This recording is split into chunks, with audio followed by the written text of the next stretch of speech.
감람나무는요, 예수님을 상징하는 나무. 성경에 보면 대표적인 세 가지 나무가 나와요. 감람나무, 무화과나무, 포도나무. 모두가 다 예수님을 상징하는 나무예요. 그래서 요한복음 15장 말씀에 보면 나는 참포도나무요, 너희는 가지니 그러잖아요. 오늘 본 말씀에 보면 이 감람나무 예수님을 상징하기도 하지만 예수님의 몸된 교회, 하나님의 거룩한 백성을 상징하는 나무이기도 하다는 거예요. 그래서 오늘은 우리가 이 감람나무를 우리로 보면서, 교회로 보면서, 하나님의 택한 백성들로 보면서 그 관점에서 이 말씀을 받고 함께 은혜 받으시기를 간절히 소원합니다. 자, 그러면 감람나무 가장 높은 가지에 보니까 이 가지가 흔들려 가지고 그 가지에 과일이 두세 개 정도밖에 안 남아 있겠고, 무성한 나무 가지, 먼 가지에 네다섯 개가 나무 같다. 이 감람나무는 무슨 나무예요? 올리브 나무잖아요. 올리브는 셀 수 있을까요, 없을까요? 셀 수 없어요. 너무나 많아, 너무나 많아. 너무나 많은 올리브 나무. 이 올리브 나무의 특징은 그 올리브 열매. 여러분, 우리 몸을 건강하게 하는 기름 중에 하나가 올리브 기름이거든요. 그래서 이 왕에게, 제사장에게, 또 선지자에게 기름을 부을 때 그 베이스가 되는 기름이 감람류예요, 올리브.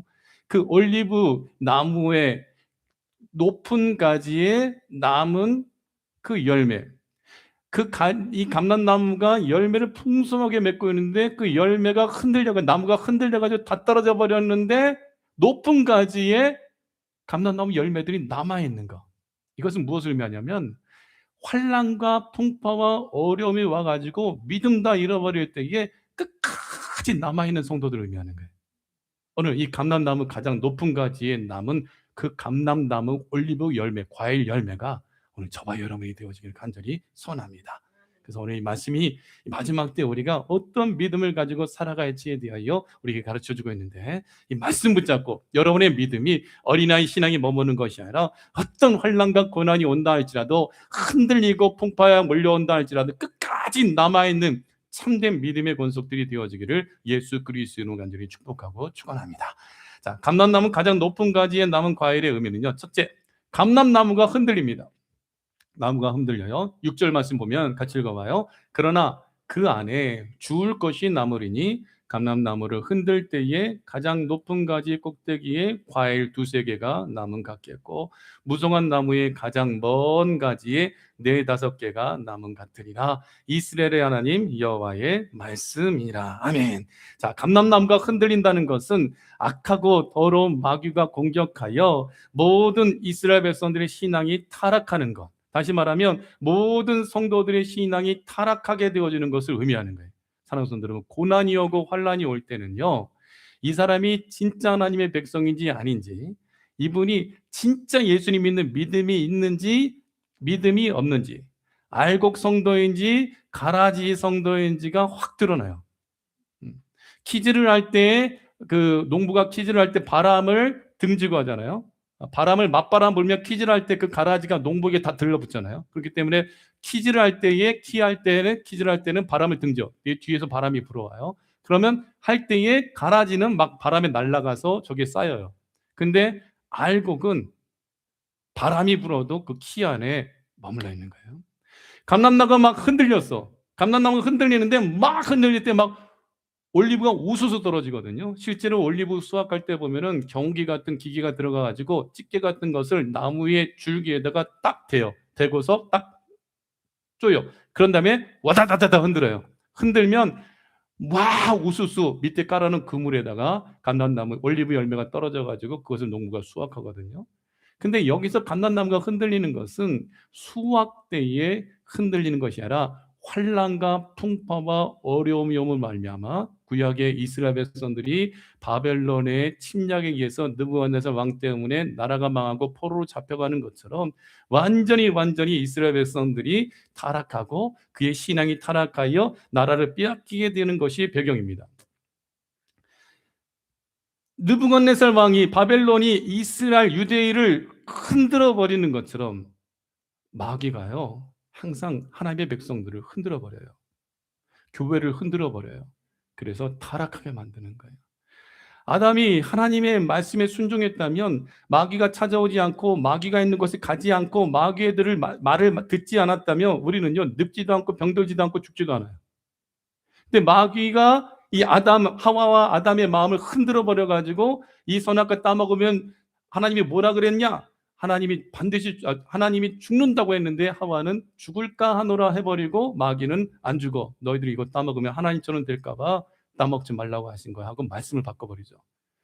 이 마귀의 말에 넘어간 아담과 하와의 마음이 흔들려 버려요. 흔들려 버리니까 그들이 하나님의 말씀을 잊어버리고 하나님 앞에 섭섭한 마음이 생기는 거야.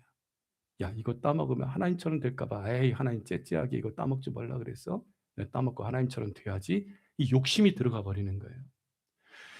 마귀는요, 우리에게 무엇을 흔드냐? 여러분 교회를 흔들고 여러분을 흔들 때요, 우리가 주의해야 될 것이 있어요. 내 마음의 신앙생활 할 때에 하나님을 향한, 예수님을 향한 섭섭한 마음이 들어오면요, 정신 바짝 차려야 돼요. 신앙생활하고 내가 열심히 예배드리고 열심히 기도하고 열심히 봉사하고 열심히 헌신하는데 왜 내 남편이 아파? 내 자식이 왜 문제가 생겨? 내가 왜 병들고 수술해야 돼? 하나님이 살아계신다면 왜 하나님이 나에게 이런 고난을 줘? 하고 섭섭한 마음이 내 마음에 들어올 때가 있다니까요. 그때 우리가 이 섭섭함이 들어올 때 우리가 무엇으로 물리쳐야 되냐? 예수님 믿는 믿음으로 물리쳐야 돼요. 하나님은 나를 살리기 위해 하나님이 사랑하는 이 독자 이삭을 아브라함이 바칠 때 그 찢어지는 아버지의 마음과 그 이삭의 그 순종의 모습이 하나님이 나를 구원하기 위해 이 땅에 예수님을 십자가 못 박혀 죽게 하실 때 그 아버지의 마음과 그 아버지의 뜻에 순종하는 예수님의 마음을 깨달으면서 내가 어떤 고난과 어려움이 온다 할지라도 하나님 어떻게 나한테 이렇게 하십니까? 라고 섭섭하는 마음이 생길 때 우리는 예수님의 십자가를 생각해야 돼요. 아시겠죠? 하나님께 섭섭해버리면 교회 떠나고 예수님 떠나고 다 떠나버려요. 근데요, 마지막 때는 말씀이 섞여버리고 희석되는 시대이기 때문에 마지막 때는 주의 종들의 타락이 이루어지기 때문에 하나님의 말씀, 진리의 말씀을 제대로 전하지도 못하고 그 말씀이 섞여버리니까 하나님을 찾지 아니하고 다른 것을 찾아 돌아다니게 되어져요. 하나님께 실망했으니까 나는 다른 신을 섬길 거야가 똑같은 거예요.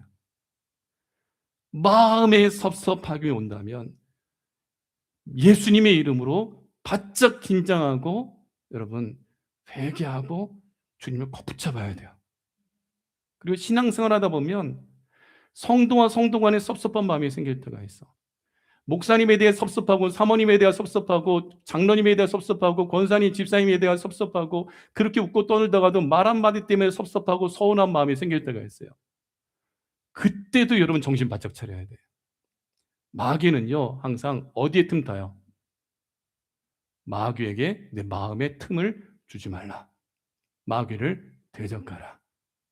여러분 우리가 신앙생활 할 때에 바리새인들은 천사의 존재, 그러니까 마귀의 존재에 대해서 믿었으나 사두개인들은 영을 믿지 않고 부활도 믿지 않고 이 귀신도 믿지 않는 거예요. 귀신은 타락한 천사들이에요. 신앙생활 할 때 우리는요 영적인 존재가 있다는 것을 놓치지 말아야 돼요. 악한 마귀가 아담이 누리는 그 모든 행복을 빼앗기 위하여 유혹하였던 것처럼 아담만 유혹할까요? 예수님도 유혹하였고 오늘 저와 여러분도 동일하게 유혹하고 있다는 것을, 미혹하고 있다는 것을 우리는 놓치지 말아야 돼요. 영적으로 깨어 있어야 돼요. 그래서 만물이 마지막이 가까워 왔으니 그러므로 너희는 정신을 차리고 근신하여 깨어라. 너희 대적 마귀가 우는 사자같이 두루다니며 삼킬 자를 찾는다. 다윗은 사자가 덤벼들어도 여호와의 영으로 충만했기 때문에 다윗은 사자와 싸워 이길 수 있었고, 여호와의 영으로 충만했던 다윗은 청소년이었을 때 우리 김성준 집사님 아들 우리 시와 같이 또 이름 갑자기 까먹었다. 이 아들들 같이 이 청소년일 때에 3m나 되는 골리앗과 싸워 이길 수 있었어요. 골리앗은 마귀의 대명사죠. 오늘 저와 여러분의 신앙이, 믿음이 반드시 흔들릴 때가 있어요. 목사인 저도 마귀는 시험합니다. 마음을 흔들어 버려요. 이 마음과 삶을 흔들어 버려요. 교회를 흔들어 버려요.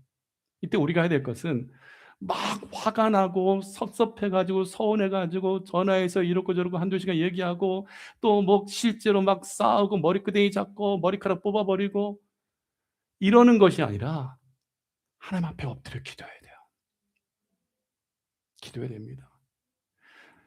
평생에 우리는 흔들릴 때가 너무나 많을 거예요. 마귀는 호시탐탐 노리고 있기 때문에 언제든지 우리를 흔들어 버립니다. 그러나 사랑하는 성도 여러분, 감람나무에 그 수많은 올리브가 다 떨어져도 남아있는 두세 개, 남아있는 네 다섯 개가 우리 새로남개가 되어가지고 죽어납니다. 마지막 때는 모든 교회, 전 지구적으로 악한 마귀는 마지막 때 모든 교회를 완전히 흔들어 버립니다. 근데 사랑하는 성도들, 우리는요, 예수님 꼭 붙잡아야 돼요. 나는 참 포도나무에 너희는 가지니, 포도나무에 가지가 붙어 있으면 생기를 공급받고 열매를 주렁주렁 맺히지만 가지가 포도나무에서 떨어져 버리는 그 순간 생명의 기운을 잃어버리고 열매를 맺지 못하고 불에 던져지는 거예요. 예수님이 감람나무고 우리가 열매라면 환난으로 인해 감람나무가 흔들릴 때에 그 높은 가지 꼭대기 위에 떨어지지 않았던 감람나무 열매와 같이 우리가 예수님을 꼭 붙잡을 때에 예수님의 이름으로 기도하고 간구하고 내 자녀를 위해서, 내 남편을 위해서, 내 아내를 위해서, 내 부모님을 위해서 뜨겁게 기도하고 간구할 때에, 그리고 마귀를 대적하라 했기 때문에 예수님의 이름으로 악하고 더러운 마귀야, 내 안에서, 내 집안에서, 우리 교회 안에서, 나의 삶 가운데서 떠나가라 하고 대적할 수 있는 강력한 영권이 여러분들에게 있기를 소원합니다. 성경에 보니까요, 마지막 때는요, 아버지가 아들을 잡아먹는데요, 아들이 아버지를 또 잡아먹는데요. 이게 무기토 전투에서 실제로 일어난 일이었거든요. 오늘은 내 아들 잡아먹으니까 내일은 네 아들 잡아먹자 하여 아들을 잡아먹었어. 근데 다음날 야, 네 아들 잡아먹자 했더니 아들을 숨기고 안 내놓네. 그것 때문에 싸움이 나니까 왕이 그거 보고 막 토해버리며 하나님 앞에 옷을 찢으며 하나님 살아계신 하나님이 어떻게 이런 고난을 주십니까? 하고 하나님께 울부짖잖아요. 제가 그 무기토 전쟁 갔었거든요. 성태에 갔었는데 그 전쟁의 처참함을 보니까 이런 일이 과거에만 일어난 것이 아니라 마지막 때도 그런 일들이 일어날 거라는 거예요. 그럼 그때 우리가 살 길은 무엇입니까? 예수님 공급해 주신 거 먹고 살아야 돼요. 예수님의 이름으로 이겨야 돼요. 이겨야 하나님의 은혜 가운데에 너희 인내로 너희 영혼이 구원을 받으리라 하신 말씀 그대로 인내하며 흔들림 없이 예수님께 떨어지지 않게 꼭 붙잡고 있을 때 여러분들이 하나님의 은혜 가운데 승리하여 마침내 그 땅에 들어가는 축복을 누리게 될 것을 믿으시길 축원합니다. 요한계시록 12장 3절에서 4절 말씀을 보면요, 같이 읽어봐요. 요한계시록 12장 3절에서 4절입니다. 하늘에 또 다른 이적이 보이니 보라, 한 큰 붉은 용이 있어 머리가 7이요 뿔이 10이라. 그 여러 머리에 7 왕관이 있는데 그 꼬리가 하늘의 별 3분의 1을 끌어다가 땅에 던지더라. 용이 해산하려는 여자 앞에서 그가 해산하려면 그 아이를 삼키고자 하더니, 이 해산하려는 여자는 동정녀 마리아가 아닙니다. 이는 미물이기 때문인 거예요. 근데 한 큰 붉은 용이 있어 머리가 7이요 뿔이 10이다. 이 7은 이 적그리스도 국가를 상징하고 뿔이 10이라는 것은 만수, 10은 만수이기 때문에 강력한 권세를 가지고 있는 것이 이 마지막 때의 용, 악한 마귀가 가지고 있는 권세거든요. 근데 그 큰 붉은 용이 그 꼬리가 하늘의 별 3분의 1을 끌어다가 땅에 던지더라. 하늘의 별은 천사들로 해석하기도 하지만 이 요한계시록 1장 말씀에 보면 예수님께서 오른손에 7별을 붙잡고 있다고 그랬잖아요. 7별은 7교회의 사자예요. 그 주의 종들, 목사님들을 의미하는 거예요. 근데 하늘의 별 3분의 1을 끌어다가 땅에 던져버린다는 것은 마지막 때에 주의 종들의 대타락이 일어난다는 거예요. 여러분, 목사님이 타락하면 무슨 일이 일어난 줄 알아요? 뭐가 변할까요? 뭐가 변할까요? 말씀이 변해요. 아담과 하와에게 마귀가 한 짓은 뭐예요? 하나님의 말씀을 변질시켜버리는 거예요. 근데 이미 성경은 동성애는 사형이라고 되어 있어요. 로마서 1장에. 근데 교회가 말씀을 바꿔버렸어요. 동성애 목사를 세우고 다원주의를 받아들이고 교회 안에 공산주의를 받아들이고, 다원주의와 공산주의는 연결되어 있거든요. 공산주의의 반대는 뭐라 그랬어요? 성경이라고 했어요. 하나님의 말씀. 공산주의를 받아들이고 유물론주의에 빠져서 신을 부인하는 일을 교회가 자행하고 있다는 거예요. 우린 깨어 있어야 됩니다. 제가 타락하면요, 여러분 다 지옥 갑니다. 왜? 비독이 가득한 말씀을 전해 여러분들이 그 말씀이 아멘 해버리면 다 죽는 거예요. 아합 왕이 여호사밧 왕과 함께 북이스라엘 아합 왕과 남유다의 여호사밧 왕이 전쟁을 하러 아람 군대와 싸우러 가요. 근데 이 남유다의 여호사밧 왕은 하나님을 잘 섬기고 아합 왕은 바알도 섬기고 하나님도 섬기고, 이게 바알도 섬기고 하나님도 섬긴다는 것은 다원주의에 빠져 있는 거예요, 오늘날. 근데 여호사밧 유다 왕은 하나님만 섬겨. 근데 두 북이스라엘과 남유다가 북한과 남한처럼 실은 한 민족이기 때문에 같이 아람 군대 쳐들어가게 전쟁을 벌이기 위해서 같이 마음을 합했을 때에 여호사밧 왕은 하나님께 기도하여 하나님이 전해주시는 말씀을 전할 선지자가 있느뇨 했더니 아합 왕이 예, 내 곁에 선지자들 많습니다 하고 400명의 선지자를 데려와요. 자, 우리가 전쟁터에 나가면 이깁니까? 집니까? 선지자들에게 물어보고 하나님께 물어보고 우리에게 메시지를 주십시오 했더니 400명이 이구동성으로 막 아합 왕이 전쟁 나가면 이길 것이다 하고 길한 예언을 하죠. 근데 여호사밧이 들을 때에 아무래도 이상해. 영적인 감동이 하나. 하나님의 뜻을 전해줄 다른 선지자 없습니까? 했을 때 그때 누구를 얘기하죠? 미가야를 얘기하는 거예요. 미가야란 선지자가 있는데 이 미가야는 내가 무엇을 할 때마다 하나님의 말씀을 전한다 하면서 나에게 좋은 말씀을 안 주고 내가 듣기 싫어하는 말씀만 준다. 근데 여호사밧은 그 미가야 선지자에게 한번 물어봅시다. 하나님이 과연 어떻게 말씀하신지 물어봅시다. 그 미가야 선지자를 데리러 간 사환이 선지자님 오늘 아합 왕과 여호사밧 왕이 출정을 하는데 제발 좀 이번에는 아합 왕에게 아합 왕이 듣기 좋은 소리 좀 말씀 좀 전해주세요 그러는 거예요. 그랬더니 미가야가 사시는 하나님 아버지 앞에서 하나님이 주신 말씀만 전하겠다. 그렇게 하면서 가죠. 그때에 아합 왕 앞에 섰는데 미가야가 정확하게 하나님의 말씀을 전하죠. 처음에는 아합 왕이 듣기를 좋아하는 하도 듣기를 좋아하는 말씀하니까 좋은 말씀 전하지만 아합 왕이 나를 속이지 말고 진짜 하나님이 주시는 말씀을 전하시오 했더니 그때 미가야 선자가 아합 왕이 전쟁터에 나가면 죽게 될 것을 예언하죠. 근데 아합 왕 곁에는 몇 명의 선지자가 있었다고요? 400명이 있었어요. 미가야는 한 사람이에요. 자, 엘리야는 몇 명 대 몇 명으로 싸웠죠? 850대 1로 싸우는 거예요. 숫자가 많다고 해서 진리가 아닙니다. 민주주의가 진리가 아닙니다. 신본주의가 진리인 거예요. 미가는 혼자 있었어요. 근데 400명의 거짓 선지자들에게는 이 사탄들이 마귀들이 회의하는데 거짓 영이 들어가서 거짓말하게 하겠다. 거짓 선지자들이 아합 왕에게 길한 예언을 하죠. 아합은 미가야의 경고를 듣지 않고 그 거짓 선지자들은 미가야의 뺨을 쳐버리죠. 네가 야 우리도 하나님의 종인데 네가 하나님의 종이라고 이런 예언을 해? 그럼 하나님이 우리에게 주신 말씀은 뭐냐? 하고 미가 선지자를 때려버리죠. 근데 미가 선지자는 뺨을 맞더라도 하나님 앞에서 참된 것만 말하죠.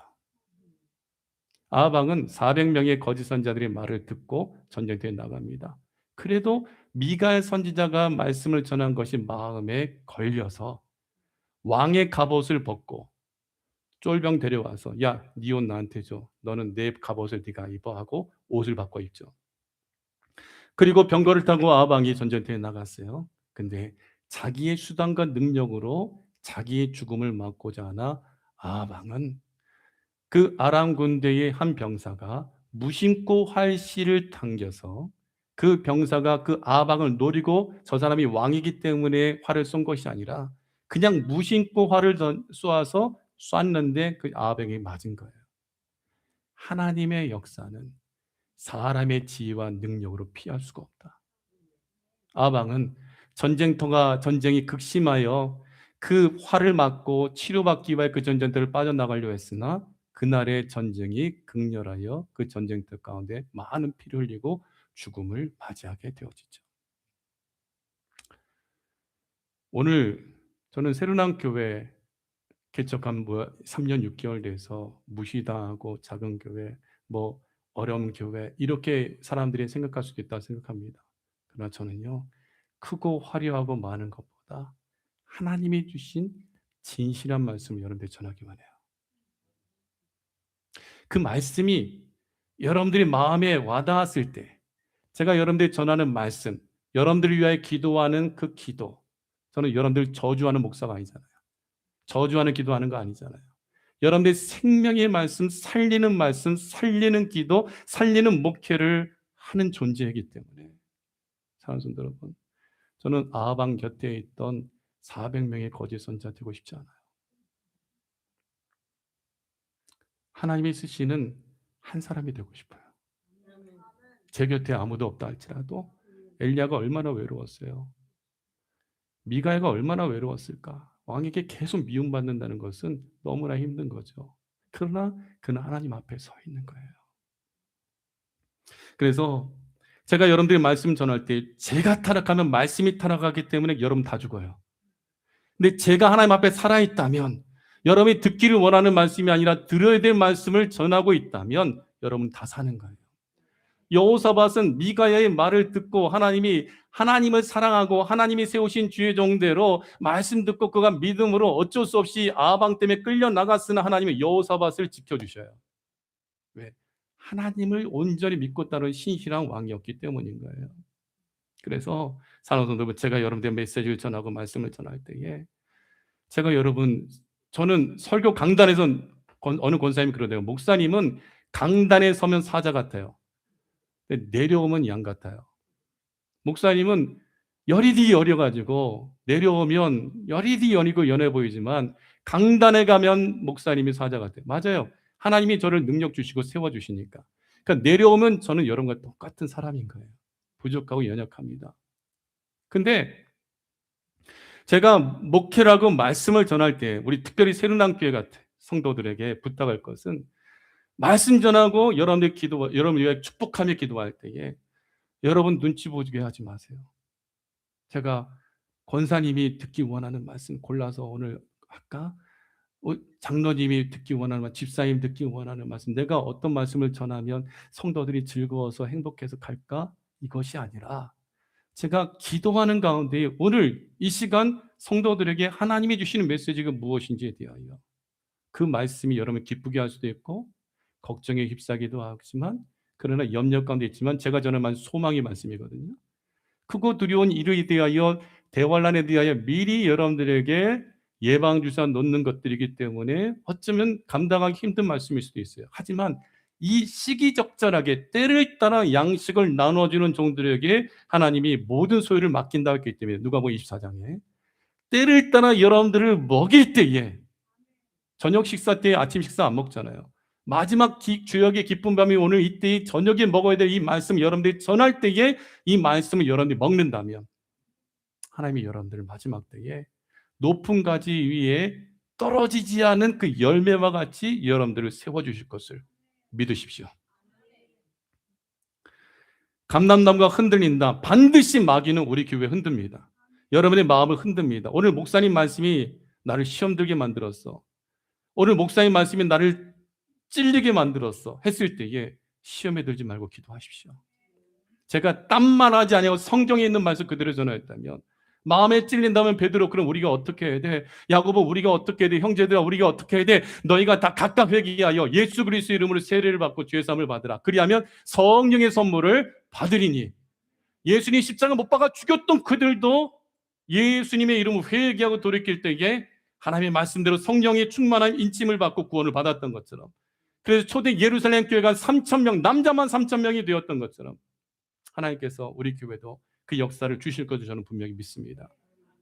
오늘 성가대가 5명밖에 못 썼다 할지라도 저는 괜찮습니다. 하나님께서 반드시 세워주실 것을 믿기 때문입니다.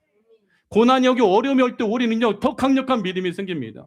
대한민국이 지금 위기 가운데 있고, 미국이 위기 가운데 있고, 전 세계가 지금 경제적으로 정치적으로 너무나 큰 위기 가운데 있다 할지라도 여러분 두려워하지 마십시오. 하나님이 저와 여러분과 함께하고 계시고, 살아있는 믿음의 사람 한 사람을 통해서라도 하나님은 나라와 민족과 열방을 구원하게 되어지기 때문이라는 거예요. 그래서 감람나무 가장 높은 가지에 남은 과일의 의미는요. 두 번째, 높은 가지 꼭대기에 과일 두세 개가 남은 것 같다. 너무나 그 환란이 극심하니까 감람나무 열매는 주렁주렁 맺혀져야 되는데, 제가 겟세마네 동산에 예수님이 기도하던 그 자리까지 갔는데 올리브 나무 열매들이, 그 겟세마네 동산 감남산이거든요. 겟세마네 올리브 나무가 주렁주렁 있어요. 그 열매들이 다 주렁주렁 매달려 있는 거야. 근데 그 열매가 다 떨어져 버렸어. 뭐 때문에? 환란 때문에, 고난 때문에. 근데 높은 가지 꼭대기에 과일 두세 개가 남았어. 우리 성도 한 분 가정에 여행을 갔다 왔더니 잠깐 외출하 갔는데 감나무에 감이 딸려 있었는데 누가 그 감을 다 따가 버렸어요. 근데 높이 있는 거는 못 건드렸어. 그래가지고 남은 것 가지고 우리가 함께 먹었잖아요. 보세요. 높은 가지 꼭대기에 과일 두세 개가 남아있다. 이 말씀의 의미는요, 마귀가 우리를 흔들어도 끝까지 믿음 가지고 예수님 꼭 붙잡고 있는 높은 신앙을 가진 성도들은요, 살아남는 걸 의미하는 거예요. 뭔 말인지 아세요? 우리 신앙이 어린아이 신앙에서 머물러 있으면 안 돼. 목사님, 젖병 물려주세요. 아기가 배고프면 막 울어. 막 엄마 꼬집기도 해. 하지만 젖병을 물려주면 막 아기가 웃고 먹다가 새근새근 잠들잖아요. 물론 어린아이 신앙이 있어요. 그러나 성장해야 살아있는 사람이에요. 그리스도의 풍성한 충만한 때까지 믿음이 자라가되 삶이 변하고 믿음이 변하고 말이 변하고 행동이 변함으로 말미암아 어떤 음식이든지 단단한 음식, 고난의 음식, 십자가를 져야 되고 주를 위하여 내 목숨까지도 버려야 된다 할지라도 끝까지 그것을 받아 먹을 수 있는 그 믿음의 사람, 이런 분들이 신은 장로님이 되어야 돼요. 이런 분들이 권사님이 되어야 돼. 이런 분들이 안수 집사님이 되어야 돼요. 그래서 사도행전 6장 사도행 6장 3절로 넘어가 볼게요. 시간이 얼마 안 남았으니까. 형제들아, 같이 읽어봐요. 너희 가운데서 성령과 지혜가 충만하여 칭찬받는 사람 7을 택하라. 우리가 이 일을 그들에게 맡기고 우리는 오로지 기도하는 일과 말씀 사역에 힘쓰리라. 이제 내년도에는 이제 교회가 여러분들에게 위원회를 만들어서 각 맡길 거예요. 그러면 여러분들, 저는 말씀과 기도에 전념하고 여러분들이 힘써서 같이 일해 주시는 거예요. 이제 3년 6개월이 됐으니까 서로 알게 되었어. 그러니까 이제 새 교회에서 새롭게 일을 할 때에 함께 마음을 모아 성령 충만, 지혜 충만, 지혜가 좋고 믿음이 좋고 칭찬받는 귀한 믿음의 성도들이 되어 함께 교회를 세워나가기를 간절히 소원합니다. 그때 하나님은 여러분 가정에 놀라운 축복을 주실 거예요. 세 번째, 감람나무 가장 높은 가지에 남은 과일의 의미. 세 번째는요, 그 과일을 주울 때가 있다. 그때 우리가 주께서 거두실 때까지 버텨야 되는 거예요. 6절 함께 읽어봐요. 그러나 그 안에 주울 것이 남으리니. 여러분, 주께서 우리를 주울 것이 되어지도록 끝까지 예수님 붙잡아야 돼요. 왜냐하면 예수님께서 누가복음 18장에 내가 세상에 다시 올 때에 세상에서 믿음을 보겠느냐 하셨어요. 믿음 다 잃어버려. 다 떨어져 버려. 다 우수수 떨어져 버려. 근데 끝까지 예수님 믿고 붙잡으면요, 너희 인들은 너희 영혼이 구원을 얻으리라. 주님께서 모아서 주우셔가지고 곳간에 드릴 때가 옵니다. 마태복음 3장 12절 같이 읽겠습니다. 손에 키를 들고 자기의 타작마당을 정하게 하사 알곡은 모아 곳간에 드리고 쭉정이는 꺼지지 않는 불에 태우시리라. 여러분, 모아져야 돼요. 알곡이 될 때 모아 어디 드린다? 곳간은 어디게요? 천국. 꺼지지 않는 불에 태워버리면 예수님께 떨어져 나간 자들은 꺼지지 않는 불에 태워지는 거예요. 예수님 꼭 붙잡고 있는 사람들은 곳간에 들어갑니다. 마지막 에스겔서 5장 1절에 3절 같이 읽겠습니다. 시작. 너 인자야, 너는 날카로운 칼을 가져다가 삭도로 삼아 내 머리털과 수염을 깎아서 저울로 달아 나누어 두라. 그 성읍을 에워싸는 날이 차거든. 너는 터럭 3분의 1은 성읍 안에서 불사르고 3분의 1은 성읍 사방에서 칼로 치고 또 3분의 1은 바람에 흩으리라. 내가 그 뒤를 따라 칼을 빼리라. 너는 터럭 중에서 조금을 내 옷자락에 싸고. 유다가 하나님 앞에 범죄하니까 하나님께서 심판을 하시되 불로서 심판하는데 그 심판의 대상이 터럭이거든요. 근데 그 터럭, 하나님의 백성들 그 터럭 중에 조금을 내 옷자락에 싸라. 이게 뭐예요? 남겨주는 신앙인 거예요. 남겨지는 거. 높은 가지 위에 그 알곡이 그 열매가 남겨져 있는 것처럼 하나님의 심판받을 때 하나님의 보호하심을 받고 하나님께서 터럭 중에서 조금을 내 옷자락에 싸라. 바벨론 포로로 들어갈 때 하나님께서 남은 자 남겨주셨거든요. 그 남은 자를 누가 가져가시냐? 하나님이 가져가시는 거예요. 누가 남느냐? 가장 높은 꼭대기 열매들이 남는 거예요. 말씀 맺겠습니다. 물론 어린아이 신앙도 필요합니다. 그러나 우리 새로남교는요, 이 시대의 특공대가 되기를 원합니다. 여러분의 신앙이 이래도 넘어지고 저래도 넘어지고 이래서 힘들고 저래서 힘든 것이 아니라 막 400명 대 1로 싸워야 되고 850대 1로 싸워야 되고 홀로 남겨진 듯한 느낌이 든다 할지라도요, 끝까지 남겨진 자가 되어야 돼요.